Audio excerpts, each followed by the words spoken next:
Bueno, vamos a empezar la primera parte del foro número 4, producción agropecuaria, riesgos ambientales y seguros. Para mí es interesante ver en una primera parte los antecedentes históricos desde el punto de vista económico para entender cómo el concepto ambiental se fue introduciendo a lo largo de los años en los modos de producción. Hacia fines de los 50, de los años 50, nosotros podemos notar que estaba de boga el desarrollo económico, pero pensando en la producción y considerando que el ambiente estaba poco degradado, o sea que el aspecto que estaba en énfasis en este momento era cómo producir, pero de ninguna manera el tema ambiental estaba siendo considerado dentro de las fórmulas para poder desarrollar justamente la producción. En la década del 60 se empieza a tener conciencia de que hay degradación y que en realidad esta degradación que se produce en el ambiente puede afectar a la vida humana.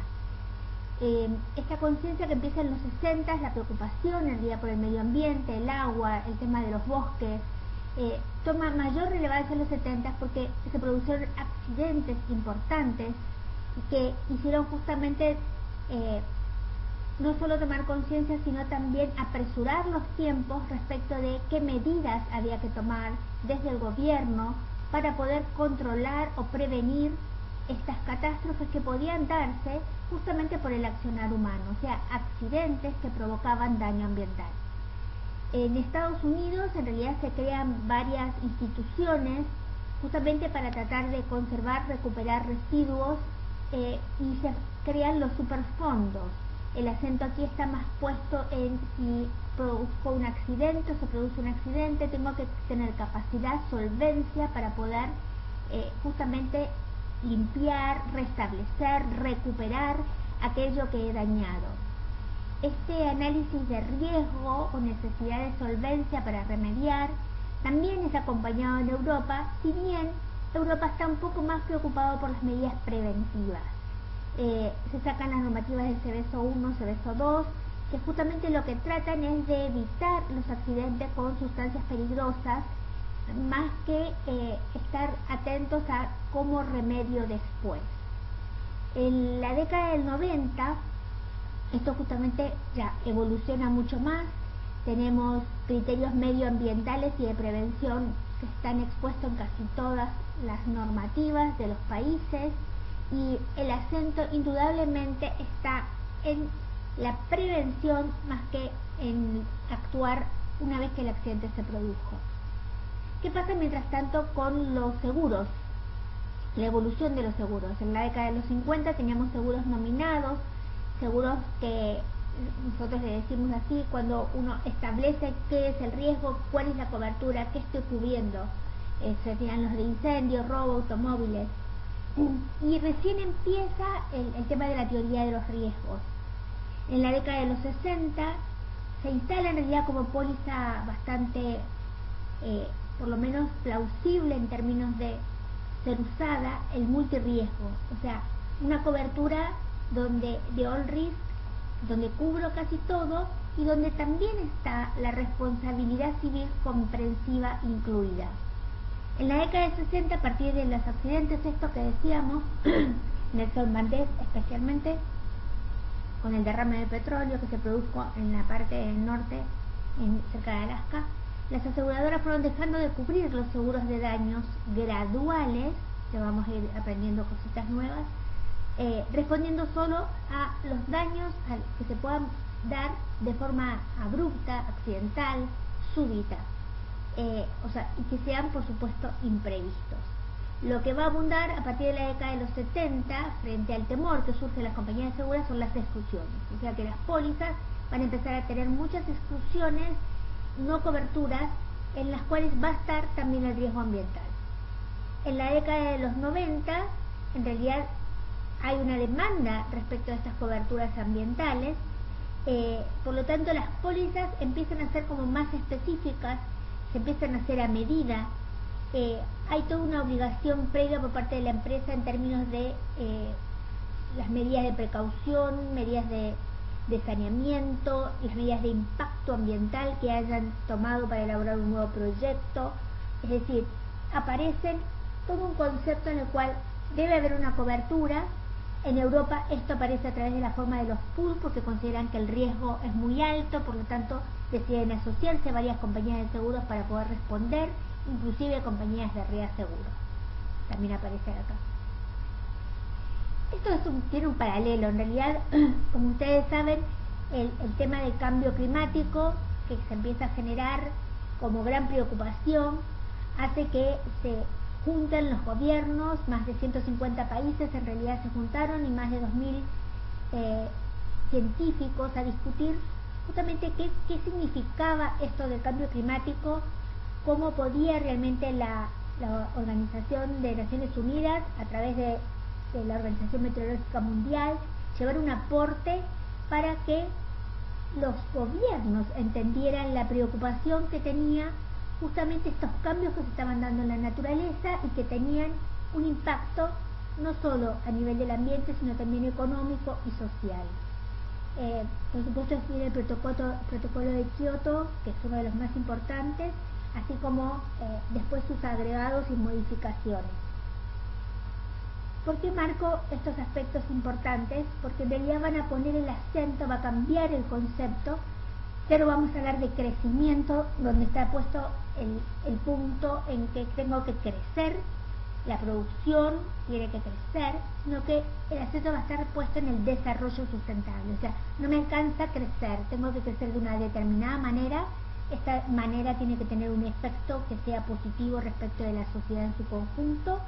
Tengo que contemplar muchos más aspectos porque también tengo que pensar en las generaciones futuras. Es decir, el desarrollo se considera que debe ser sustentable en el tiempo. ¿Por qué? Porque tengo que garantizar un ambiente sano y justo, no solo para mí que estoy en el presente y para mi comunidad, sino también para las generaciones futuras que vayan a usar estos recursos naturales o que van a habitar la zona en la que yo estoy produciendo y que necesitan tener justamente que esto esté en buenas condiciones. O sea, el mundo se transforma y lo que se transforma es que la gestión ambiental pasa a ser un activo más que importante a la hora de producir. Repasemos un poco entonces. Veamos cómo, desde el punto de vista de los modos de producción, en términos económicos, arrancábamos donde al principio no teníamos variables ambientales a tener en cuenta, se empieza a tener conciencia de que sí existen pasivos ambientales, se empieza a tener conciencia de que hay que recomponer si yo realmente tengo un problema respecto del daño ambiental que esté produciendo con mi actividad, tengo que reparar. No solo después empiezo a tener conciencia de esto, sino que más vale mira primero el impacto ambiental que puedo producir con la actividad que estoy desarrollando y finalmente incorporar la gestión ambiental dentro de la organización de mi empresa como un área más a tener en cuenta. ¿Qué pasa sin embargo con los seguros y los reaseguros? Pasamos de daños patrimoniales que teníamos en un inicio a tener seguros de responsabilidad civil, seguro de responsabilidad civil comprensiva, donde están incluyendo el tema ambiental. Después vamos a tener exclusión justamente de siniestros por contaminación, vamos a excluir todo el tema de contaminación ambiental. Finalmente después empiezo a incorporarlo, pero lo incorporo parcialmente. Acaba de haber una gran discusión de qué cosa voy a incorporar, lo vamos a ir viendo de a poquito. Finalmente termino en esto de los pools europeos, que creo que es un logro en términos de un riesgo poco conocido. Con todos esos elementos llegamos entonces a lo que es el desarrollo sustentable. Como verán, estamos evolucionando de manera distinta. La industria, el productor, está tomando conciencia de una manera distinta de lo que está haciendo el seguro, y esto es importante porque vamos a tener una demanda respecto de un producto que crece y una oferta respecto al producto que está justamente retrayéndose. Así llegamos al concepto entonces de desarrollo sustentable desde dos áreas económicas. Bueno, hasta ahora no hemos definido lo que es daño ambiental, tal vez porque no sea fácil de definir. En realidad hay mucha discusión teórica al respecto. Yo en la filmina número 7 lo que les puse es la definición que está en la Ley General del Ambiente de la República Argentina, pero lo importante en realidad cuando uno entiende o discute sobre daño ambiental es que estamos hablando de dañar los recursos naturales. no estamos hablando de un daño individual, estamos hablando de un daño de incidencia colectiva. ¿Qué significa esto? Que es un daño que se provoca a la comunidad en su conjunto.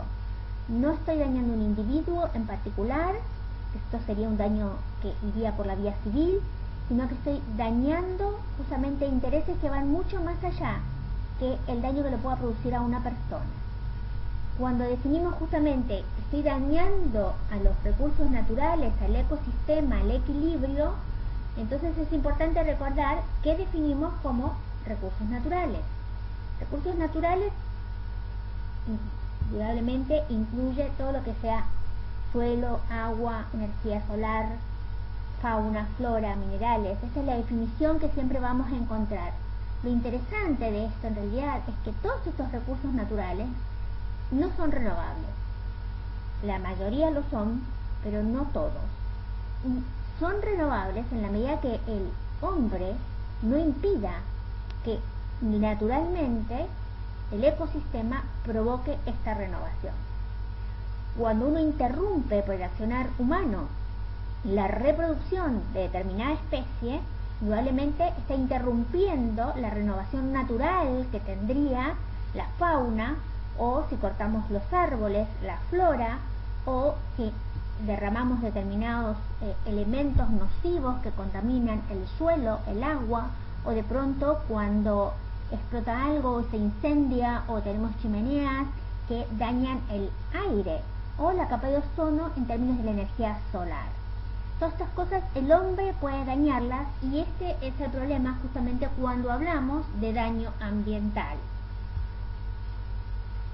El daño ambiental nos lleva a preguntarnos entonces de qué responsabilidad estamos hablando.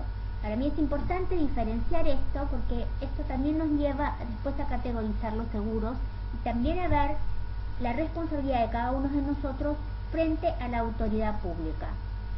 Responsabilidad civil es aquella en la cual yo estoy dañando a una persona, a la propiedad de una persona, ya sea física o jurídica, donde yo estoy provocando un perjuicio económico a la persona o un menoscabo de su derecho individual. Cuando hablo de responsabilidad ambiental, yo lo que estoy dañando es el suelo, el subsuelo, el agua, tanto costera, subterránea, superficial, lagos, ríos. Estoy hablando del daño al aire, estoy hablando del daño a la flora, a la fauna, a la salud humana en cuanto a salud en genérico, es decir, a la comunidad en cuanto a cómo puedo dañarla. De esto vamos a dar varios ejemplos después. Entonces, ¿cuáles son las características que tiene el daño ambiental? Es extenso. ¿En qué sentido? La cantidad de víctimas que pueda tener. Cuando nosotros pensamos en un accidente, de un derrame de determinado líquido tóxico, indudablemente las víctimas de este derrame tóxico van a ser muchas. Primero, porque puede estar dañando el suelo y por lo tanto el subsuelo. Esto puede llegar hasta las napas de agua, y entonces llevamos la contaminación hasta el hogar de la familia. La víctima no es un individuo en el daño ambiental, la víctima es la comunidad en su conjunto. Esto es muy importante porque es lo que se denomina daño de incidencia colectiva, y es lo que más diferencia de cualquier otro tipo de daño al daño ambiental. Otra cuestión importante es que a veces no puedo determinar quién originó el daño ambiental, identificarlo. El ejemplo que pongo en la filmina tiene que ver, si yo tengo varias industrias donde todas ellas tiran sus desechos a un mismo río o afluente, yo no puedo determinar quién contaminó, por lo menos en principio. De entrada, lo que tengo que hacer, si se contaminó, es que se repare y se limpie, y después vamos a ir a buscar la responsabilidad subjetiva. Pero de entrada, al principio, los abogados coinciden que cuando hablo de daño ambiental hay responsabilidad objetiva, es decir, todos son responsables en la medida en que todos están derramando, digamos, sus desechos en este río. Es un concepto bastante difícil de comprender, pero lo trabajaremos juntos. Otra cosa importante tiene que ver que cuando hablo siempre de cuestiones ambientales, hablo de cuestiones técnicas. Uno tiene que saber de la actividad que está hablando, tiene que saber del riesgo que involucra la actividad, tiene que saber cómo se produce, cómo se corrige. Es muy importante el conocimiento. Y el conocimiento a veces no abunda en aquel que ejerce la actividad productiva, pero mucho menos abunda en las víctimas de justamente un accidente de esa actividad productiva. Por eso también la importancia de cómo se hace para cubrir a la gente de un daño ambiental. Por supuesto que hay algún concepto que es bastante difícil a veces de comprender, pero que es muy importante a la hora de hablar del daño ambiental. El daño ambiental puede ser accidental súbito. Un accidente, uno identifica, se provoca un incendio, se provoca un choque, se provoca una explosión, y uno lo identifica inmediatamente que ahí va a haber un daño. Pero ¿qué pasa con un daño gradual? Yo tengo en realidad una empresa donde sistemáticamente tengo una pérdida de un combustible o un determinado tóxico que no estoy logrando captar. Este daño que se va produciendo es acumulativo, por lo tanto se va aumentando en el tiempo, pero no es algo que yo perciba de manera inmediata. Esto también es muy importante, porque yo cuando hablo de daño ambiental voy a tener un daño que percibo en forma rápida, que es el accidental súbito, pero va a haber un daño gradual que también se puede estar dando en el ambiente y que yo no estoy percibiendo. Esto es muy común también cuando, por ejemplo, yo estoy contaminando el aire y entonces esto produce daño a la salud humana. Casi siempre el daño que se produce en la salud es acumulativo. Sobre esto también vamos a volver, pero es importante para distinguirlo como característica. Los problemas ambientales son los problemas que conocemos, ¿no? En términos de degradación que se produce en los suelos, esto lo pueden ver en la filmina, la pérdida de nutrientes, la pérdida de la diversidad biológica, si en realidad se extingue alguno de los integrantes de la fauna o de la flora. Por supuesto, la deforestación, en términos de los bosques, montes y selvas, que todo esto ocasiona cambios climáticos, que los vemos mucho más por este lado que por el daño ambiental en sí que estamos produciendo el ecosistema. La contaminación, como hablábamos hace un rato, porque es lo que uno más percibe rápidamente.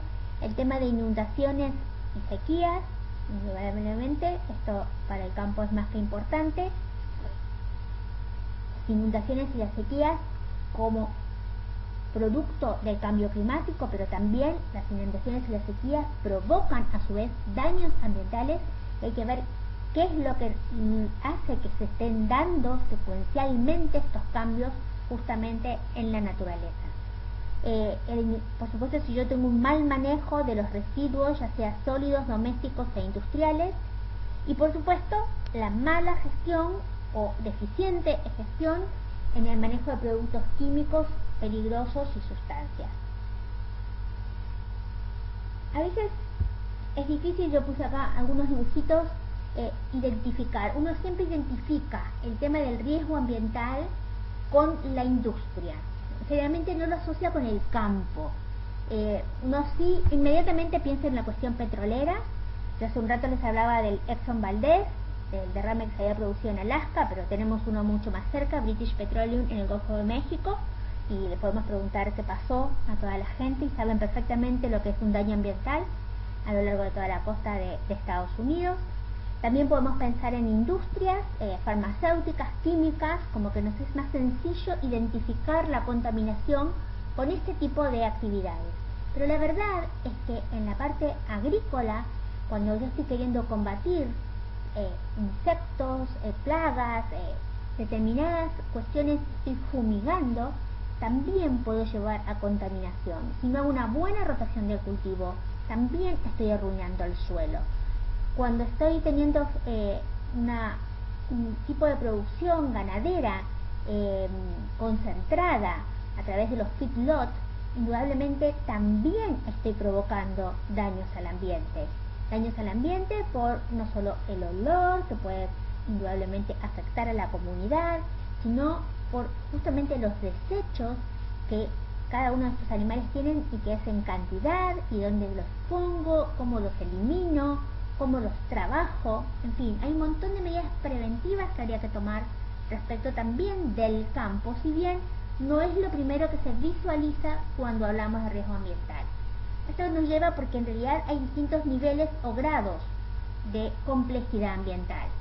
Yo les traje acá un ejemplo, que esto los traje en realidad de la modalidad que se aplica en Argentina para medir justamente el nivel de complejidad ambiental según la categoría SIU, ¿no?, de industrial uniforme, clasificación internacional industrial uniforme, a 6 dígitos.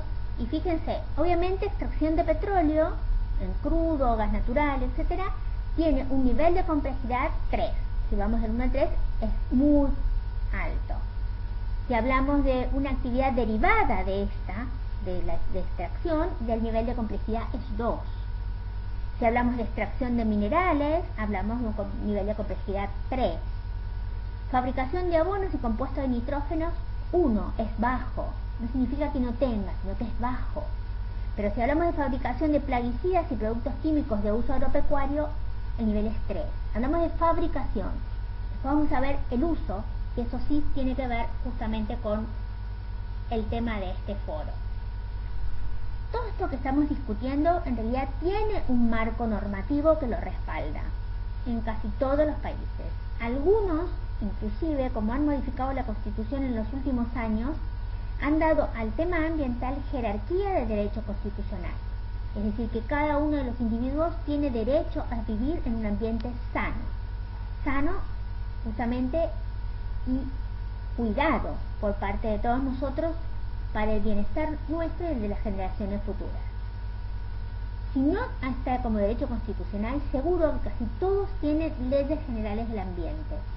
Esto ha sido un paso muy importante. ¿Por qué? Porque lo que se ha establecido como prioritario en realidad es que para cuidar el ambiente yo tengo que tener en cuenta dónde estoy asentada, es decir, mi territorio, mi nación, hoy en día, ¿qué me permite en realidad? ¿Qué me permite en términos de asentamientos poblacionales? ¿Qué me permite en términos de producción agropecuaria? ¿Y qué me permite en términos de usos industriales? Yo puedo clasificar todo el territorio justamente según la actividad económica, social que tiene y el ambiente del cual dispongo.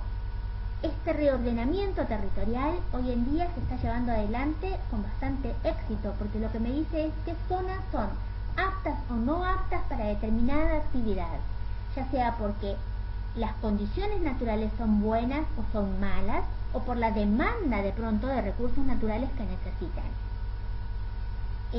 Otra cuestión que se ha impuesto es el tema de la evaluación del impacto ambiental. Toda actividad nueva, todo proyecto nuevo, hoy en día se exige que tenga medido el impacto ambiental que tiene. Esto antes no estaba.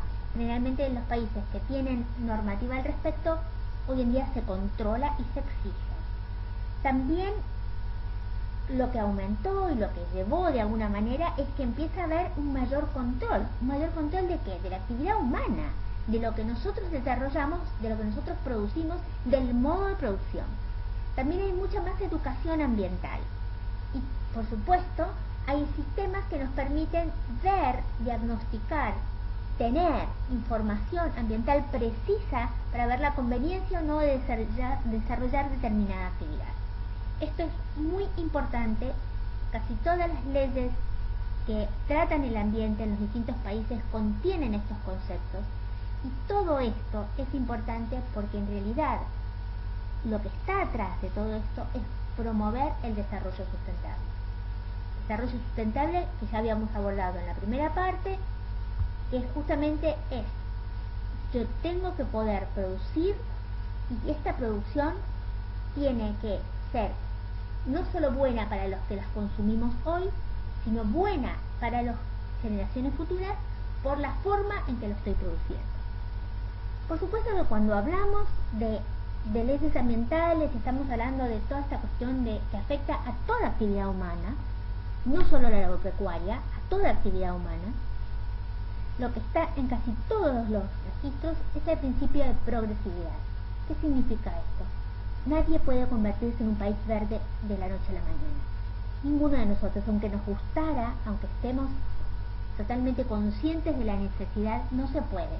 No se puede por falta de conocimiento, porque hay que readaptar indudablemente las distintas industrias, y esto es muy importante hacerlo de manera gradual. Por lo tanto, lo que generalmente hacen los gobiernos es que se van fijando objetivos y metas paulatinos para que exista una adecuación que con el tiempo todas las actividades que puedan llevar intrínsecamente un daño al ambiente vayan acomodándose, ya sea por tecnología, por adaptación, por planes de reorganización, de manera tal de que todas de a poquito, de alguna manera, vayan cumpliendo con un control, una prevención ambiental. Hay muchas maneras de prevenirse desde el punto de vista financiero en términos de la actividad ambiental, pero tenemos una dificultad previa. ¿Cuál es la dificultad previa en realidad? Cuando hablamos de la cuestión ambiental, esto es un tema interdisciplinario.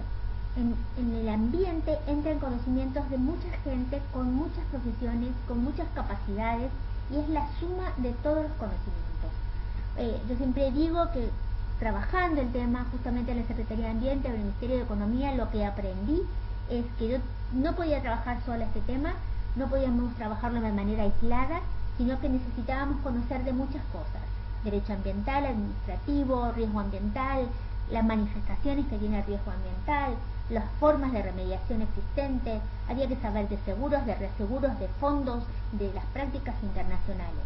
¿Por qué era necesario en realidad saber todo esto? Porque casi siempre yo puedo cubrirme de alguna forma, puedo tener una garantía financiera respecto de la actividad que estoy desarrollando, ya sea porque hay una parte en la cual me estoy asegurando a mí misma, o sea, de autoaseguro, otra parte la complemento y en realidad estoy derivando el riesgo hacia el seguro ambiental.